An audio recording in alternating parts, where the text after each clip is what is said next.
Mari kita bahas sebuah topik yang super dalam dan menarik, reinkarnasi. Pernah kepikiran gak sih, apa yang sebenarnya terjadi setelah kita meninggal? Ide bahwa kita bisa hidup lagi dalam wujud yang lain, itu udah bikin penasaran manusia ribuan tahun lamanya. Ini kan salah satu pertanyaan terbesar dalam hidup ya, dan buat miliaran orang jawabannya ya, reinkarnasi. Tapi apa benar sesederhana itu? Jiwa pindah badan gitu aja? Gimana kalau ternyata penjelasannya lebih dalam dan lebih modern dari itu? Nah, hari ini kita akan coba bedah konsep reinkarnasi dari dua sudut pandang yang, wah, kelihatannya beda banget, tapi ternyata saling melengkapi. Ini dia peta perjalanan kita hari ini. Kita mulai dari dasarnya dulu, terus kita lihat dua pandangan yang radikal, kita coba gabungin dan lihat apa kesimpulan gilanya di akhir. Oke, bagian pertama. Coba deh, kita rombak total cara kita mikirin reinkarnasi. Lupakan dulu sejenak soal jiwa yang pindah-pindah. Gimana kalau reinkarnasi itu sebuah proses fundamental alam semesta? Kayak gravitasi gitu. Jadi bayangin, reinkarnasi itu bukan soal perjalanan satu jiwa, tapi lebih kayak hukum daur ulang alam semesta. Energi dan informasi terus-menerus diputar biar alam semesta ini tetap hidup dan belajar. Nah, buat ngebongkar ini kita bakal lihat ide dari dua pemikir modern yang jujur beda banget. Pertama, kita lihat dari kacamata kosmiknya Matthias De Stefano. Dia ini orang yang mengklaim bisa mengingat semua kehidupan masa lalunya secara bersamaan. Gila kan? Buat dia, mengingat itu bukan kayak nonton film kenangan, bukan. Ini lebih ke proses aktif, menyatukan lagi semua potongan diri kita yang tersebar di banyak kehidupan, biar utuh di sini sekarang juga. Nah, ini dia ide radikalnya. Realitas kita itu jauh lebih kompleks dari yang kita bayangin. Menurut Matthias, kita ini hidup di alam semesta multidimensi, dan hidup kita di bumi ini cuma sepotong kecil banget dari gambaran besarnya. Biar gampang, coba bayangin gini deh. Semua kehidupan Anda, dulu, sekarang, dan masa depan, itu kayak halaman-halaman di satu buku. Nah, dari dimensi kelima, Anda bisa lihat semua halaman itu sekaligus. Kehidupan kita yang sekarang, cuma satu halaman yang lagi kita fokus baca. Jadi, dari sudut pandang ini, karma itu bukan soal hukuman atau pahala. Bukan. Karma itu cuma debu, sisa-sisa informasi dari semua halaman buku tadi yang belum nyatu. Tugas kesadaran kita ya, bersih-bersih dan menyatukan debu informasi ini. Oke, itu tadi pandangan kosmik yang super luas. Sekarang, kita banting setir. Kita lihat dari sisi yang lebih personal, lebih mekanis, dari seorang mistikus bernama Sadhguru. Gimana sih proses ini sebenarnya bekerja di dalam diri kita? Wah, langsung dibuka dengan pernyataan yang cukup nonjok ya. Sadhguru bilang, nggak ada tuh yang namanya jiwamu atau jiwaku. Apa yang kita sebut jiwa, menurut dia, itu cuma sebuah struktur sementara, bukan sesuatu yang abadi. Dia ngejelasin kalau manusia itu kayak bawang. Ada 5 lapisan atau selubung. Dan yang benar-benar mati dan hancur itu cuma lapisan paling luar, badan fisik kita. Lapisan dalamnya lanjut terus. Ini kunci buat mengerti mekanismenya.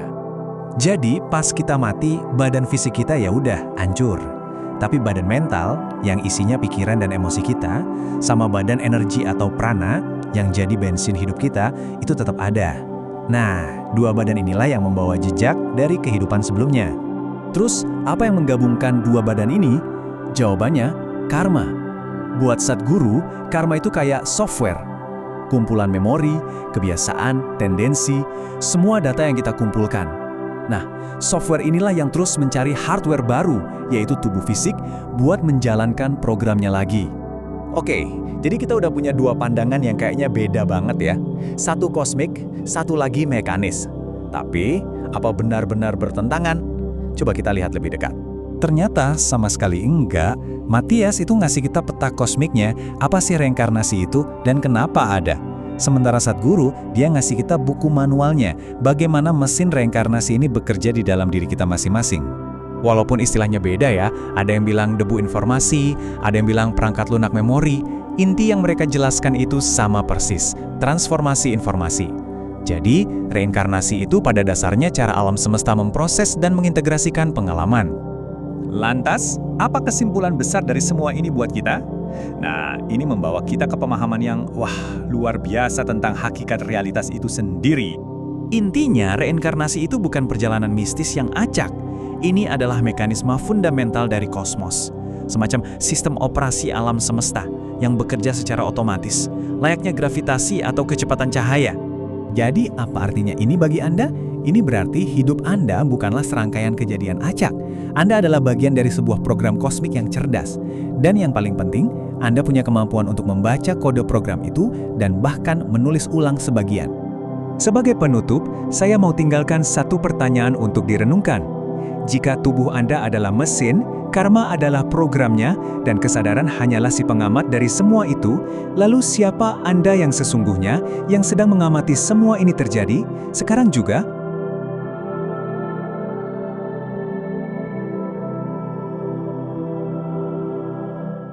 Anda tahu kan biasanya kalau kita ngomongin soal kematian, kita punya satu gambaran mental yang mirip-mirip. Kita ngebayanginnya tuh kayak mematikan komputer. Iya, layar pelan-pelan jadi hitam. Nah, persis. Anda tekan tombol power, terus mesinnya berhenti bunyi, dan selesai. Semuanya padam, nggak ada sisa sama sekali. Betul banget. Itu cara pandang yang sangat biner. Jadi hidup itu pas komputernya nyala, dan mati itu pas komputernya rusak atau dicabut dari colokan. Sebuah akhir yang konklusif lah.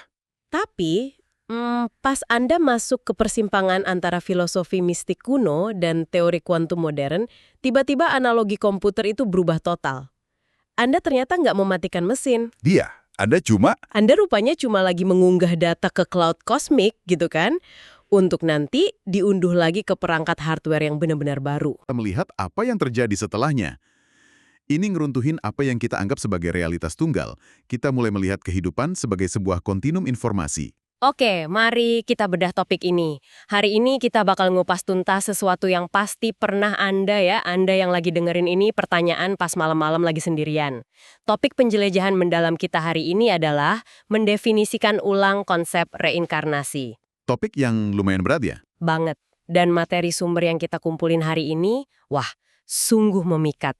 Kita nggak cuma lihat dari satu sudut pandang. Kita gabungin perspektif mekanis dan yogik dari Sadhguru, terus kita lengkapin sama pengalaman kosmik multidimensi dari spiritualis Matthias de Stefano. Terus ada sintesisnya juga nanti kan? Iya, sebagai puncaknya kita punya teks sintesis yang menggabungkan keduanya, jadi teori simulasi fraktal dan fisika kuantum. Terus, kenapa Anda harus peduli sama semua ini? Karena gimana kalau kehidupan setelah mati itu bukan tentang kemana Anda pergi, tapi lebih ke informasi apa yang belum selesai Anda proses. Nah, itu dia. Misi kita hari ini membawa Anda keluar dari konsep klise soal jiwa yang ganti baju atau ganti tubuh dan melihat ini murni sebagai aliran data kosmik. Memang cara pemahaman tradisional kita itu, terutama dari budaya populer ya, sering banget menyederhanakan proses yang luar biasa rumit ini. Padahal sebelum kita bisa paham alam semesta atau dimensi yang lebih tinggi, kita harus ngerti mesin fisik kita sendiri dulu. Benar banget. Dan Sadhguru punya pandangan yang secara harfiah ngebongkar mitos tradisional tentang apa yang selama ini kita sebut sebagai jiwa. Ya, dan dia tuh sangat metodis, kayak insinyur yang lagi ngebongkar mesin mobil gitu, gimana tepatnya dia memecah anatomi manusia ini. Karena kelihatannya dia nggak setuju sama pemisahan simpel antara tubuh jasmani dan roh gaib. Sangat gak setuju. Dia membaginya ke dalam 5 lapisan, atau dalam tradisi yogik disebut kosha. Lapis pertama itu tubuh fisik atau anamaya kosha.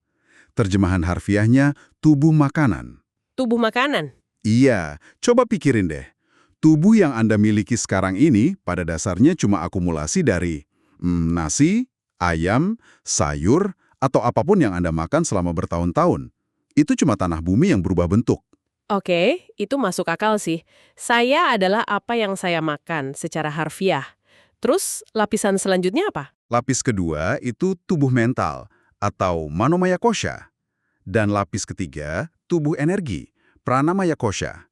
Nah, yang sering bikin orang kaget adalah, menurut sistem ini, ketiga lapisan pertama tadi, yaitu tubuh, pikiran, dan energi, itu dianggap sepenuhnya fisik. Tunggu bentar. Pikiran itu fisik gimana bisa? Fisik itu kan sesuatu yang bisa saya sentuh ya. Iya, pemahaman umumnya gitu. Stres saya karena deadline kerjaan besok itu kan nggak bisa saya pegang. Gimana ceritanya energi dan pikiran bisa masuk kategori fisik? Ini miskonsepsi yang sering banget terjadi. Gini, mari kita pakai analogi bola lampu. Kaca dan filamen bola lampu itu kan fisiknya kelihatan, bisa Anda sentuh. Tapi listrik yang mengalir di dalamnya, yang nggak bisa Anda lihat langsung, itu juga fenomena fisik kan? Dia punya muatan, ngikutin hukum fisika mekanik. Nah, pikiran Anda juga gitu. Oh, aliran listrik di otak. Persis. Pikiran itu aliran listrik dan reaksi kimia di otak Anda. Energi kehidupan Anda, atau prana, itu muatan yang menghidupkan sel-sel itu. Dua-duanya beroperasi di bawah hukum fisika. Cuma, bentuknya aja yang lebih halus dari tulang dan daging. Paham saya sekarang. Jadi pikiran dan emosi saya masih bagian dari hardware ini ya. Terus bagian yang nggak fisik yang mana dong? Di luar itu ada lapisan keempat, tubuh transien atau Vijnanamaya Kosha, yang fungsinya sebagai jembatan. Dan yang kelima ini, inti terdalamnya, Anandamaya Kosha atau tubuh kebahagiaan murni. Lapisan kelima ini yang 100% non-fisik. Dia nggak bisa disentuh oleh ruang, waktu, atau karma. Dan di sinilah konsep jiwa personal itu mulai dipertanyakan sama Sadhguru, ya kan? Karena kalau lapisan terdalam itu murni non-fisik dan nggak terikat ruang dan waktu, berarti dia nggak punya nama, nggak punya kepribadian, dia nggak bisa bilang, saya ini si A. Betul sekali. Yang menarik di sini, Sadhguru pakai analogi gelembung sabun yang elegan banget buat ngejelasin kenapa jiwa permanen yang kita yakini itu sebenarnya fiksi biologis. Gelembung sabun gimana tuh? Coba bayangin seluruh keberadaan Anda sebagai sebuah gelembung sabun. Batas luarnya, atau selaput tipis gelembung itu, adalah struktur karma Anda. Karma inilah yang ngebentuk ukuran dan warna gelembung Anda. Oke. Dan di dalam gelembung itu, ada sedikit udara yang terperangkap. Udara itulah yang kita sebut energi kehidupan. Oke, saya bisa bayangin. Selaputnya itu karma, udaranya itu kehidupan saya. Nah, kalau gelembung itu pecah, alias ketika Anda meninggal, kemana perginya udara Anda? Apakah udaranya tiba-tiba punya identitas, terus bilang, saya ini udaranya Budi loh? Ya nggak alah, udaranya nyampur lagi sama udara luar. Tepat. Udara itu nggak pergi kemana-mana. Dia nyatu kembali sama segala sesuatu di atmosfer yang lebih besar. Jadi nggak ada yang namanya jiwa si Budi yang utuh. Wah, ini ngerubah segalanya nih. Kalau nggak ada jiwa utuh yang personal, terus apa dong yang bereinkarnasi? Kan kalau udaranya nyatu lagi, nggak ada entitas yang lompat dari satu tubuh ke tubuh lain dong? Yang berpindah itu bukan udara atau esensi non-fisik Anda, tapi selaput gelembungnya itu, struktur karmanya. Karma itu pada dasarnya adalah memori, pengalaman masa lalu, dan kecenderungan yang belum selesai. Oh, jadi ibaratnya yang pindah ke tubuh baru itu bukan seluruh isi komputernya, tapi kayak flash disk USB yang isinya file unfinished business atau software yang belum kelar dieksekusi gitu. Nah, itu analogi yang brilian banget. Ya, karma adalah software yang mengikat energi. Software ini punya perintah yang belum selesai. Jadi bukan identitas Anda yang pindah, tapi kumpulan memori ini yang nyari wadah hardware baru biar dia bisa booting up lagi. Nah, disinilah bagian yang sangat menarik. Oke, kalau reinkarnasi digerakin sama software karma yang nyari hardware jasmani baru, terus apa yang terjadi kalau sistemnya mati mendadak? Ibarat komputer tiba-tiba blue screen karena kecelakaan gitu? Itu poin yang sangat krusial dalam pemahaman yogik. Ingat, tubuh jasmani yang Anda pakai sekarang ini, Anamaya Kosha tadi, itu pada dasarnya pinjaman dari planet bumi. Cuma minjem ya? Ya, dan Sadhguru tegas banget bilang kalau kita harus ngembaliin pinjaman material ini atom demi atom. Kalau seseorang meninggal secara alami, misal karena udah tua banget, struktur karmanya kan udah memudar. Energinya jadi lemah, pasif, dan gampang banget langsung melesat nyari wadah baru. Transisinya mulus, softwarenya di-shutdown dengan benar. Tapi kan kenyataannya nggak semua orang meninggal damai di umur 90 tahun. Gimana kalau ada yang meninggal muda karena kecelakaan atau bunuh diri yang tiba-tiba gitu? Kalau kematiannya prematur atau nggak wajar, struktur karmanya masih sangat kuat dan intens. Software itu diprogram buat jalan katakanlah 80 tahun, tapi hardware-nya hancur di tahun ke-30. Berarti ada energi sisa dong? Persis, energi yang terikat di software ini tertahan. Dia mengantung karena butuh waktu ekstra buat nyari tubuh jasmani baru yang resonansinya sesuai sama intensitas memori yang belum tuntas itu. Berarti energi yang tergantung dengan intensitas tinggi inilah yang, apa ini yang sering kita sebut sebagai hantu? Anda nyimpulinnya tepat banget. Orang sering lihat hantu dan ngira mereka itu makhluk dari alam gelap yang seram. Padahal secara mekanis, mereka lebih gampang dirasain itu murni karena intensitas karmanya masih sangat tinggi. Wow, Mereka masih mancarin energi kuat dari software yang tiba-tiba diputus arusnya. Mereka lagi nyari wadah, tapi belum ketemu. astaga. Jadi hantu itu bukan monster.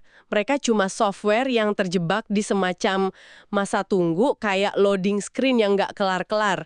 Agak sedih sih sebenarnya, tapi logikanya masuk banget. Sangat logis kalau kita lihat sebagai sistem aliran data. Dan ini memunculkan pertanyaan baru. Kalau di level mikro manusia mekanikanya sesistematis itu, siapa atau apa yang ngatur server raksasanya? Gimana kalau kita zoom out ke skala kosmik? Oke, pertanyaan bagus. Dan buat ngejawab itu, kita harus pindah ke sumber kedua kita, Matthias De Stefano. Pendengar, kalau Anda belum pernah dengar soal Matthias, ini pergeseran skala yang masif banget. Dia sering disebut The Rememberer atau Sang Pengingat. Karena ingatannya beda dari kita ya. Betul, dari kecil dia nggak ngalamin proses melupakan kehidupan lalunya kayak kita.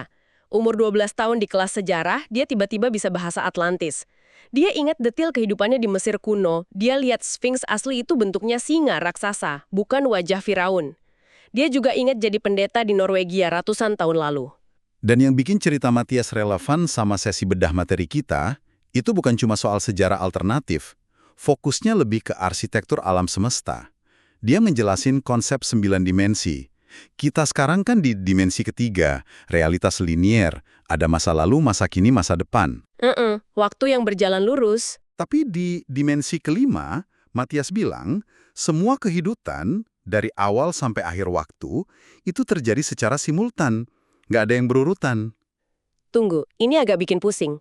Jadi di 5D itu, saya lagi ngejalanin hidup masa lalu saya sebagai petani, hidup saya yang sekarang lagi ngobrol di sini, dan masa depan saya, semuanya secara bersamaan. Ya, semuanya jalan barengan. Ini tuh kayak buka semua tab browser internet secara serentak dong.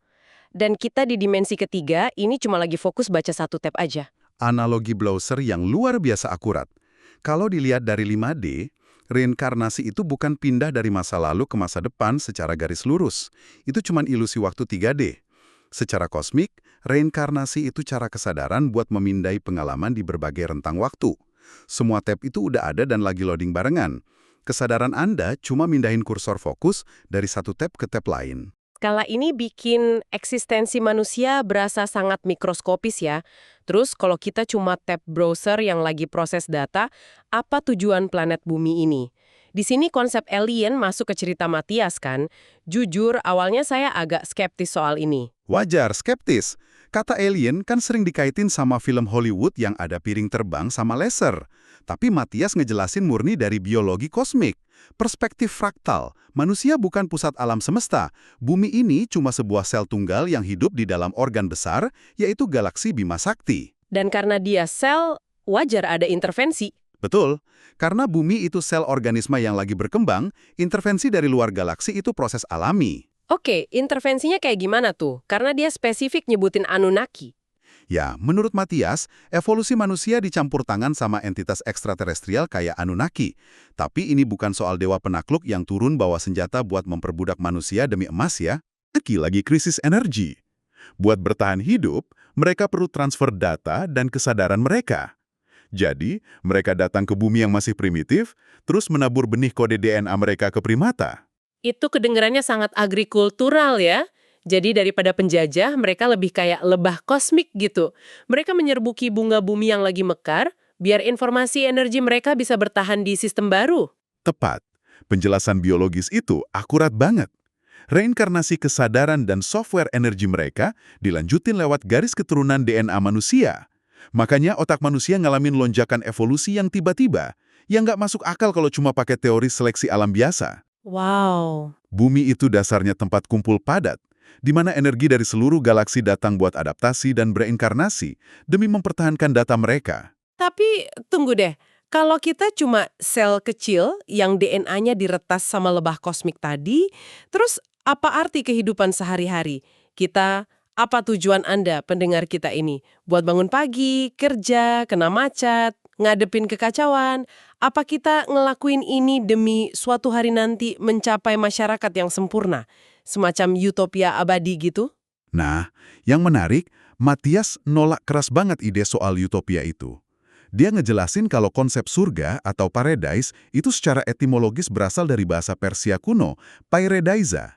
Artinya, taman yang dikelilingi tembok di tengah gurun. Taman yang dikelilingi tembok, kenapa harus ada temboknya? Bayangin Anda hidup di lingkungan yang keras. Anda bangun tembok ngelilingin mata air biar sumber dayanya nggak dicuri. Di dalam tembok itu, Anda merasa aman, damai, nggak ada konflik. Tapi, itu ilusi pembatasan. Oh, karena tertutup. Nggak dirancang buat jadi taman bertembok.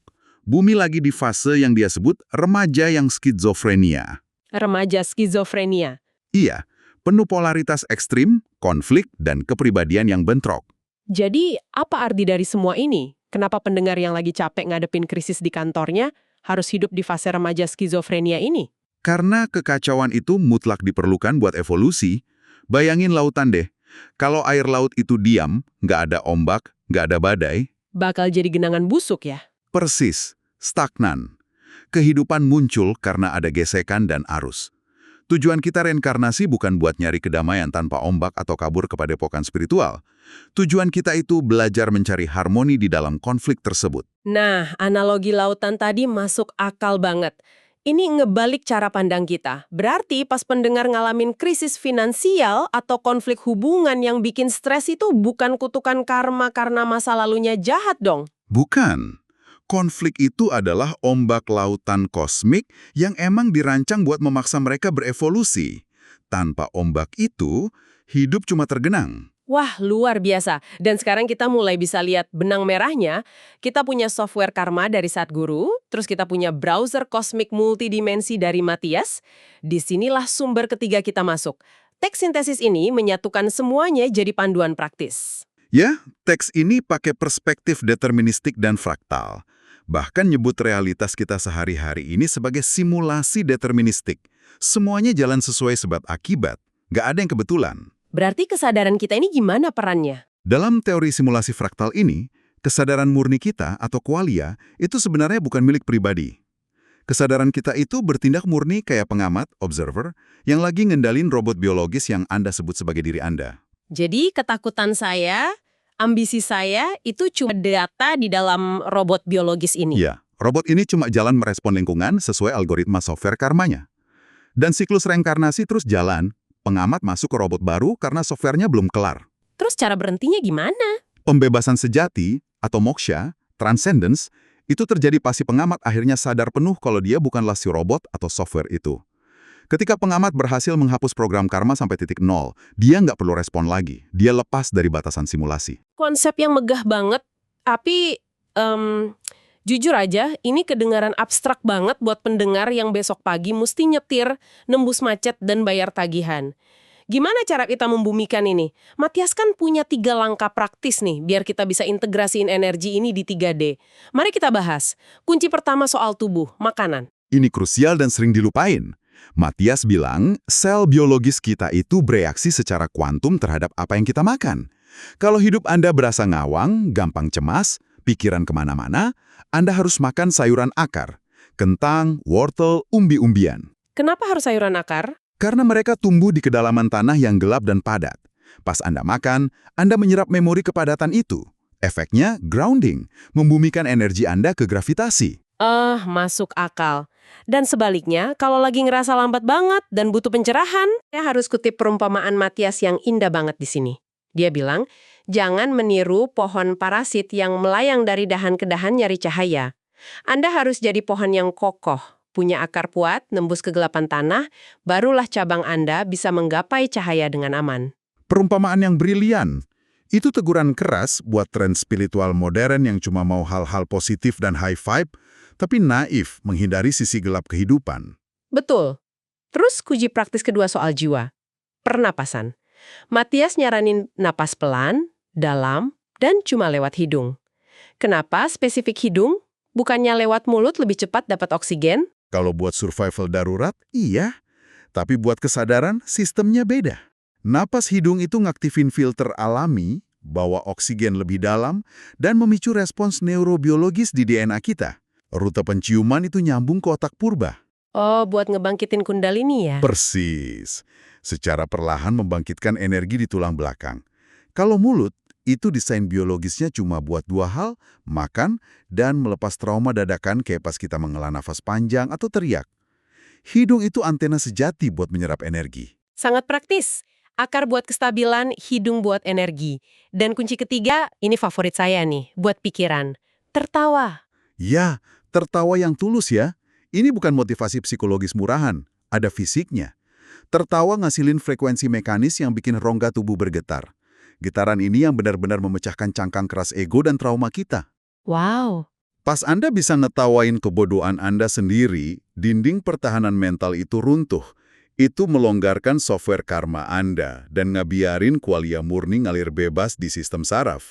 Tertawa itu tindakan pembebasan spiritual tingkat tinggi.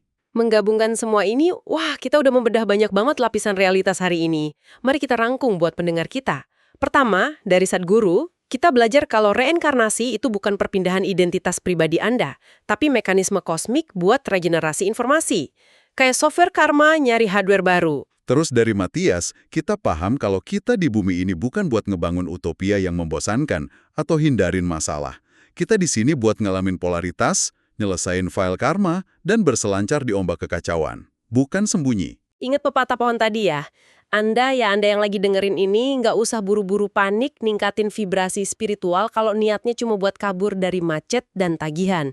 Kayak pohon, Anda butuh asupan dari kegelapan tanah yang wujudnya itu masalah dan tantangan di akar Anda biar punya pijakan kuat buat numbuhin daun ke arah cahaya. Tepat.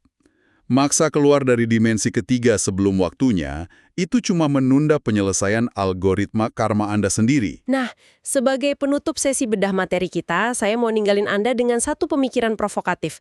Coba kita balik ke gagasan Matias soal tab browser tadi.